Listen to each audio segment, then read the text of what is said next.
Hello, my beautiful Cinnabar Moths, or any kind of moth you want to be.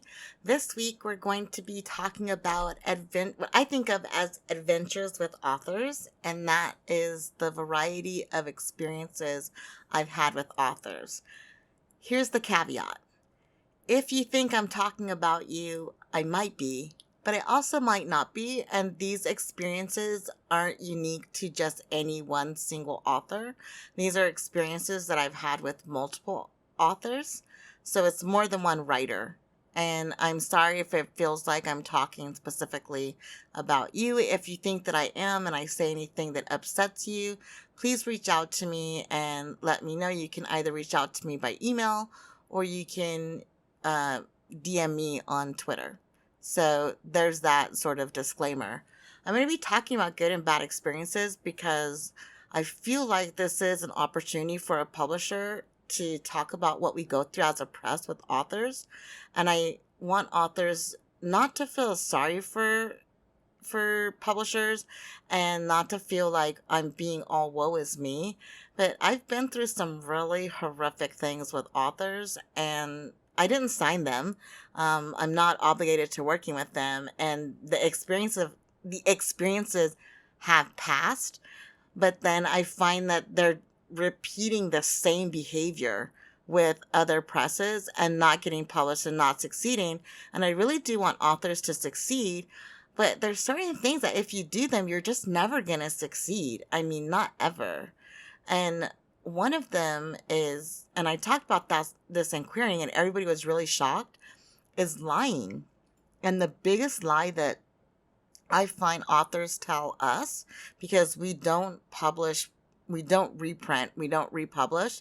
If your work has ever been published, and I don't care where it's been published or how it's been published, I will never publish it because we only publish unpublished works, which we say on our website in our submissions guidelines. It's very clear. I say it explicitly. And then if you come back with telling me, and this is the biggest lie I've ever been told, I had an author, and this is a one-off. It may happen again, I don't know. But I had an author tell me that somebody had set up a fake author's account on Goodreads and Amazon and had pirated their book using their name and all of their publication information and put up copies of their book for sale and signed with the publisher and had stole their identity to do so. Now, here's the thing. Publishers have the ability to talk to each other, and if that really happens to you, my gosh, that person has done a serious wrong to you. But signing the contract in your name and giving all of your information and using your name and having any monies go into your account, I'm not seeing how that's identity theft. But it might be. Maybe I'm naive. And if y'all know that to be identity theft, where someone, I think it's forgery if they signed your name and it wasn't you, if you're getting all of the proceeds and all of the benefits and all of the profit, then I'm not feeling like you're wronged here and telling me, but I didn't like the way it performed. I feel you on that. I don't want a book to underperform. I want a book to sell, and I want a book to have lots and lots of reviews and lots of buzz and lots of notice and be very successful for every single author. I want every book to succeed, even books that I wouldn't like or publish, because I just think that there's enough readers out there that somebody's going to like what you wrote. And I always say that. I say it in our rejection letters, and I mean it when I say it. So for me, like, if you tell me, like, there are plenty of publishers out there that will do second runs of books, but we're just not one of them. And if you read the submission guidelines and you're not tick, tick, tick, like yes on every single thing on the submission guidelines, ask yourself, like, are we the press that you want to submit to? If you have to lie and manipulate to get us to publish your book, what happens when we bust you in those lies? Like, isn't that going to cause the relationship to completely break down? because publishing the way that we do it is really intimate. I talk to my authors on a regular basis. Our authors, everyone who signs with us, they have input into their cover art design, they have input into their blurb, they have input into the editorial process, and just every step of the way, and their book trailer and how they're presented in terms of advertising and marketing. And I'm really communicative, and that's a lot of communication with somebody you've lied to and that no longer trust you, or that there's any sort of ill will. That kind of lets me segue over to a couple of ill will, what I think of as ill will, assuming that there'll be ill will in the relationship that I've come across. I've had at least half a dozen authors ask me to please allow them to litigate in the United States if they need to fight us on a legal matter. And I'm like, wow, you're saying this. Okay, so to get a contract, you've gone through the query process successfully. You've submitted 50 pages successfully, and I like the book, and we've had a couple of email exchanges. You've passed the background check that we do on our authors, where we Google you, we look at everything that's out there about you on social media. I won't sign an author that does not support the LGBTQIA plus community. I will not sign a racist author who's out there supporting racist ideals. And I will not support an author that is promoting derogatory and negative things that support colonialism or the patriarchy, or has just an obvious bias against anyone who's female representing. And I also really if you do not support the trans community, do not bother submitting to us, because you're going to be at odds with us, right?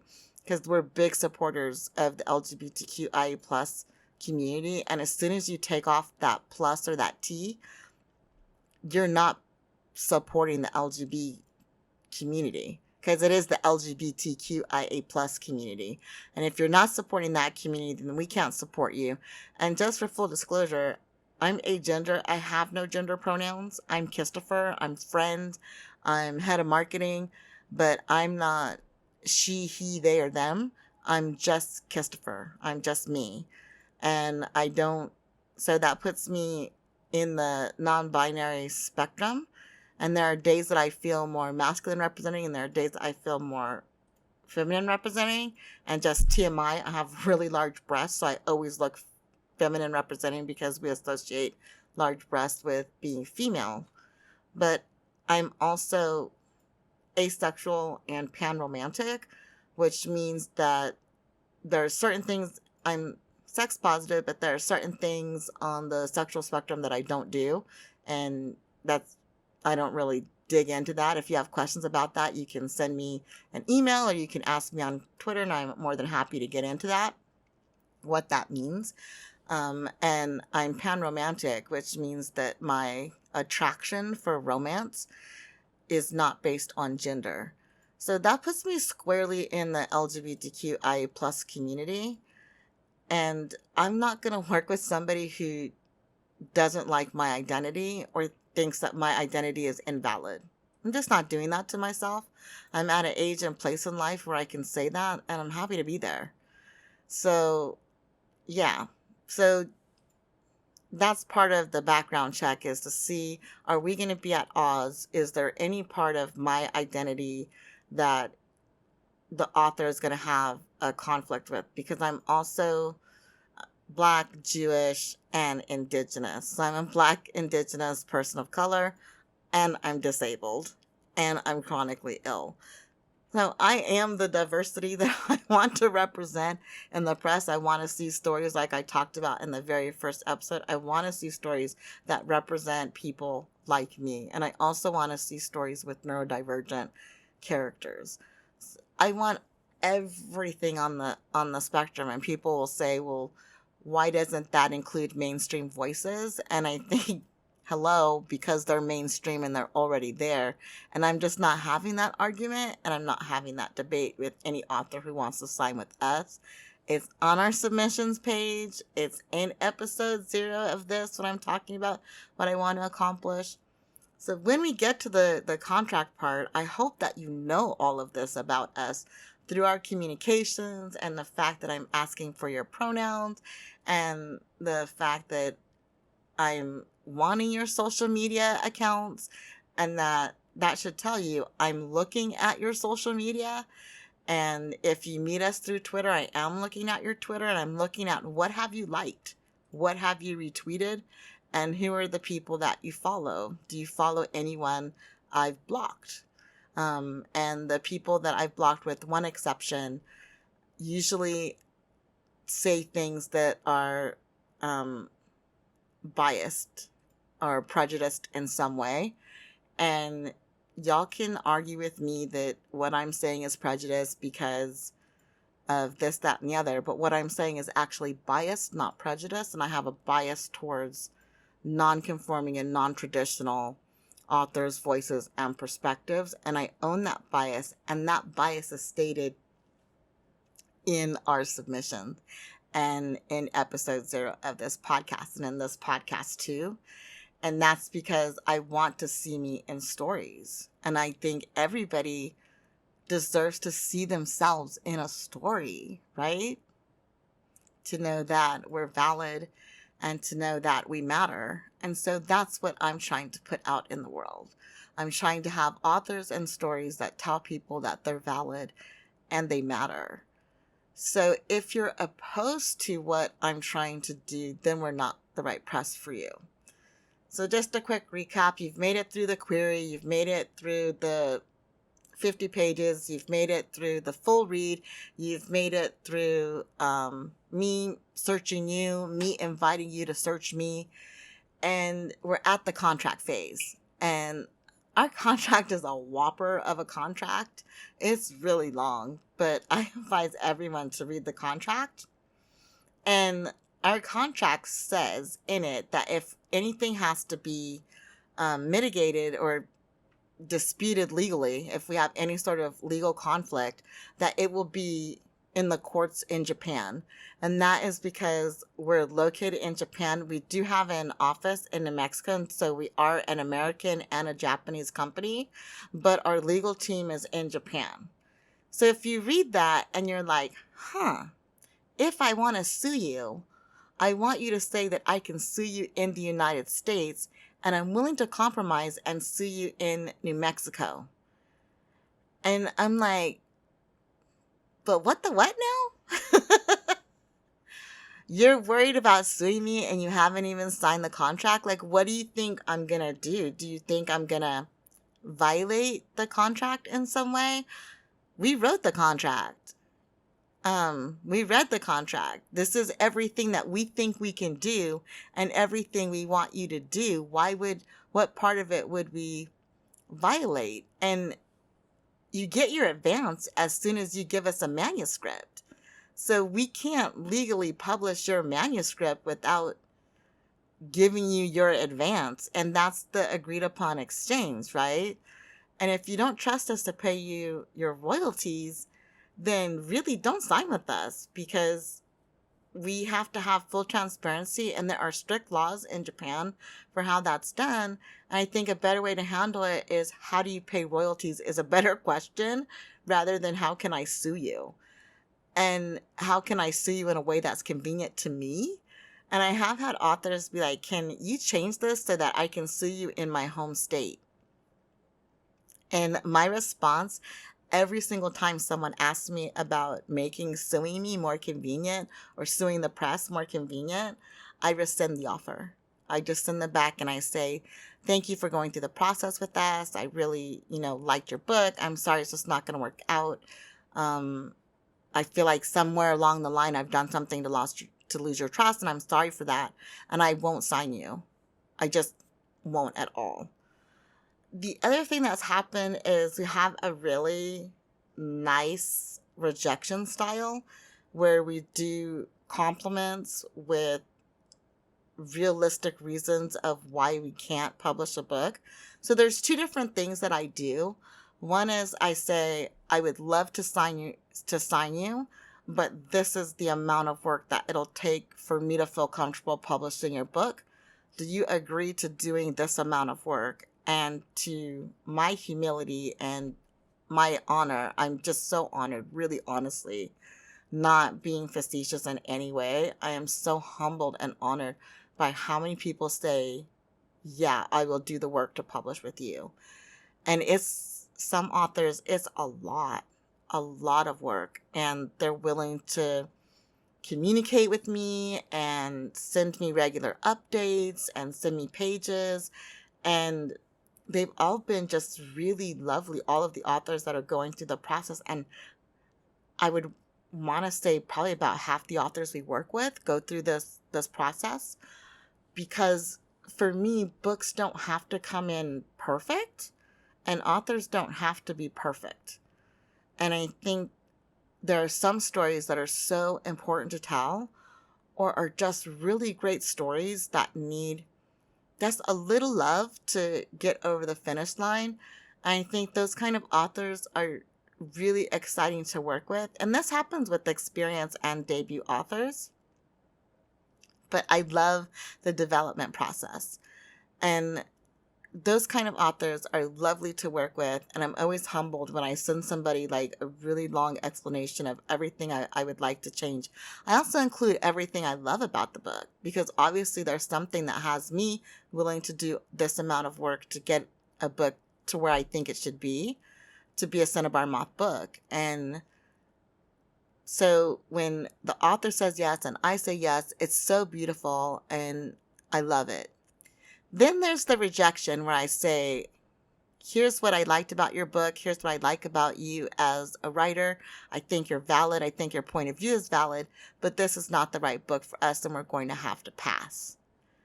I've had several authors that do like an email exchange, and the longest email exchange I've ever had is 15 before I just blocked the author. And I was like, look, I've said no politely every way I can say no. Now I'm just telling you it's a forever no. Like, there's nothing that you could change about this book or change about me that will make me want to publish this book. And I've had an author threaten to dox me if I don't publish their book. And I'm like, wow, okay, what you've just threatened to do is a crime, and I will criminally prosecute you. I have your name, like your actual name, and even if it's a nom de plume, it's enough for me to press charges in whatever country you live in, because doxing is against the law. And I will, if you dox me, I will seriously pursue you, and I will pursue criminal charges in whatever country, whatever jurisdiction, to the end, because I think that is so ugly. Like, you sent me a manuscript and I didn't say anything mean or nasty about it. I just said it's not the right fit for us. And your responses just calling me a bunch of really ugly names and saying you're going to dox me, and you think that what? I'm going to be like, oh my gosh, you're somebody I want to work with. No, you're somebody I never want to work with, like, ever. And those types of people, I will admit that if someone asks me about a specific author, have you ever received a manuscript from this author, and they're a press, and they do it privately, not publicly on social media, I will tell the tale. And say and give authors names and such, but they have to be experiencing that. And so I feel like you're threatening to dox me, and I won't even blackball you. I won't even like spread your name around in the community. But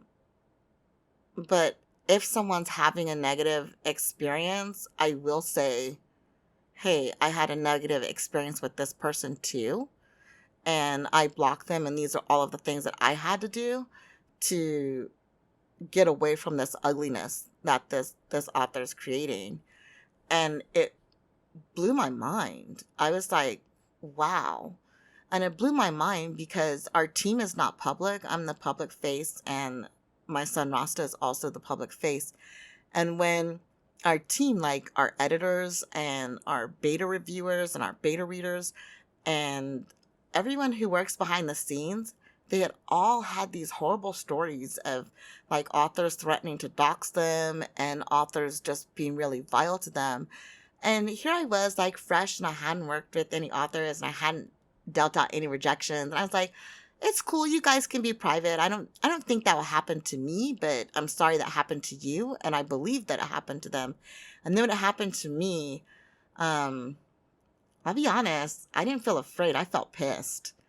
And I was just so just like all of the blood in my body turned to ice and fury and rage. And I sent one message after that. I said, if you dox me, I will go after you to the full extent of the law in your country that you're in the state that you're in the city that you're in.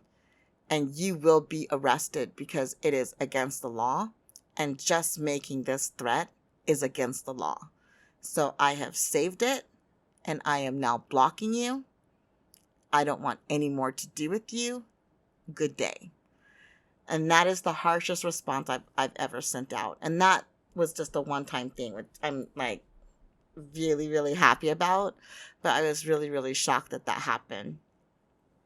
So now I want to talk about some of the amazing, wonderful experiences that I've had with authors, because I don't want to just drag and be negative and act like publishing is just not fun and that authors are horrible people, because they're not. That's just such a small percentage. The majority of people the majority of people have submitted to us have been so kind and so gracious that it blows my mind. Several authors that we sent rejections to were so kind that they tweeted out in a public space how nice our rejection was. And I was just like, wow, that is just above and beyond cool. That is just above and beyond kind. They don't owe me anything. They're not publishing with me, but they will forever have a soft spot in my heart. And I hope that if there's a positive rejection, if I think you're a good author, like I think most authors are good authors.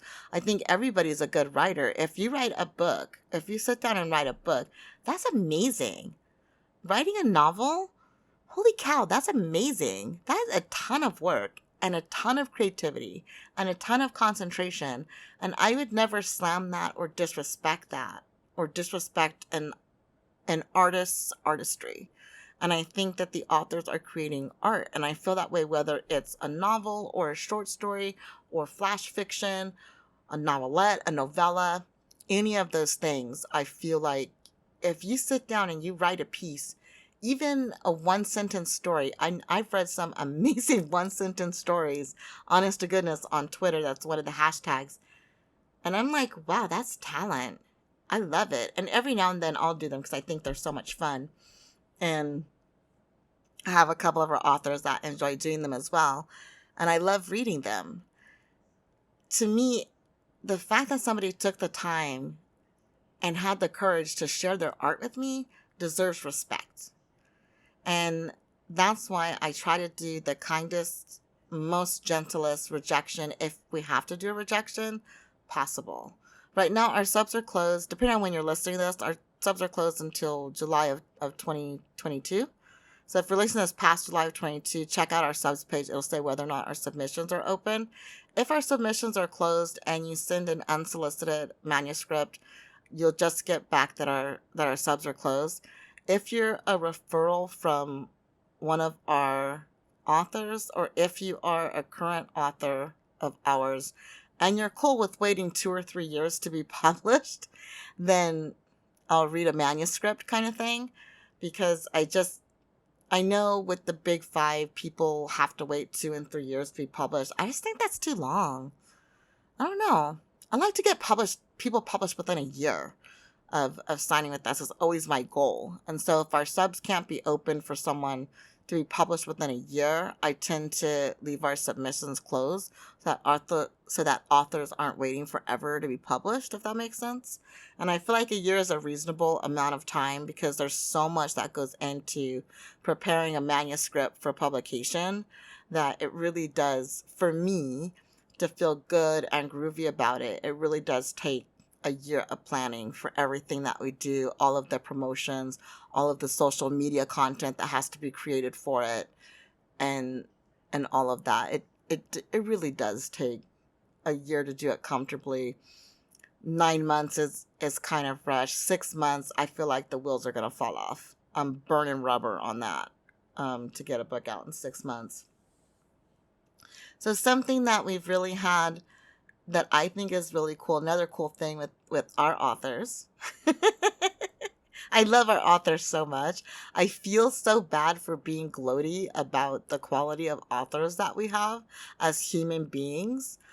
I just have to gloat and brag on them because they are the most kind, considerate, supportive, patient, understanding humans on the planet, and just so willing to support each other and promote each other and cheer each other on and engage with each other and get to know each other, which, like, you can't mandate that, right? As a press, you can't be like, hey, you have to interact with other authors. That's just wild. That just goes beyond, right?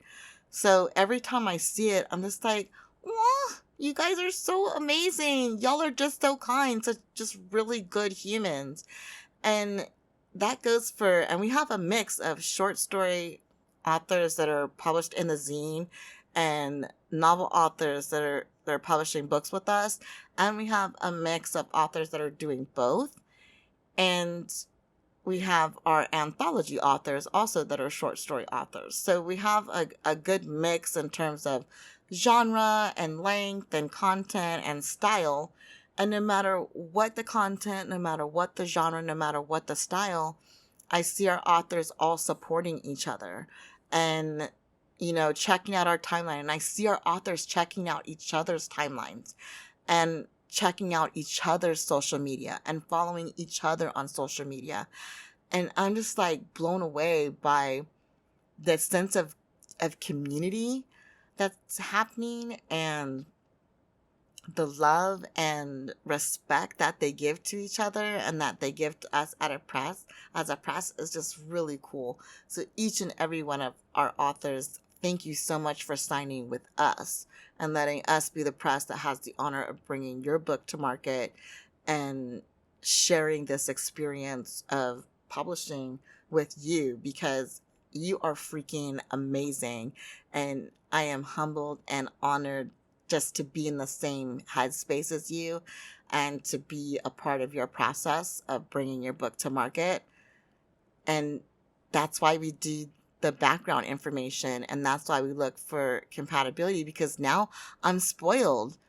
I'm spoiled by all of these amazing humans that have decided to publish with us. And now I'm like, I want amazing human beings. I don't just want amazing books, but I want amazing authors too. And I've gotten it. I feel so spoiled and so lucky to have that. And that was the dream, right? To have authors that represent my demographic, but also represent my son's demographic and my husband's demographic and all of my friends and the people I love. I want to see them on the pages of books, and I want them written by authors that represent people I love and have aspects of people I love. And my husband's neurodivergent, he's autistic, and I just don't see a lot of books with autistic characters that are written well and done well, and I think he did that really well. And we have other authors, so all of our authors are diverse in some way and have something going on in their life that puts them under the umbrella of diversity. So we really are being the press that we set out to be. The thing that I didn't expect and the thing that I didn't set out was I didn't set out to have kind authors. And I think I should have set out to have kind authors, because we do. And we're lucky. All of them are kind and talented, just so talented and so humble. None of them are like, oh yeah, I'm the best writer on earth. And when I'm telling them that they're the best writer on earth, they're like, I have to get used to this because I'm not used to thinking of myself as an amazing author. And I just want to tell all of our authors, if I've signed you, I think you're amazing. I think you're an amazing human, and I think you're an amazing author. And thank you for saying yes. Because once we send out the contract, that's when the ball's in their court and they get to say yay or nay to us. So thank you to all of our authors for saying yes. And that's sort of been my range of experience, good, bad, and otherwise, in working with authors. And if you have stories you want to tell, put them down in the comment or hit us up on Twitter at Cinnabar Moth Pub. And thank you so much for tuning in this week. Thank you to all of our beautiful Cinnabar moths, or any kind of moth you want to be. Or like I say, you can even be a butterfly, but I'm not Mariah Carey and I'm not trying to steal her thing. I'll talk to you in 2 weeks. Thanks for tuning in. Bye. Bye. Bye.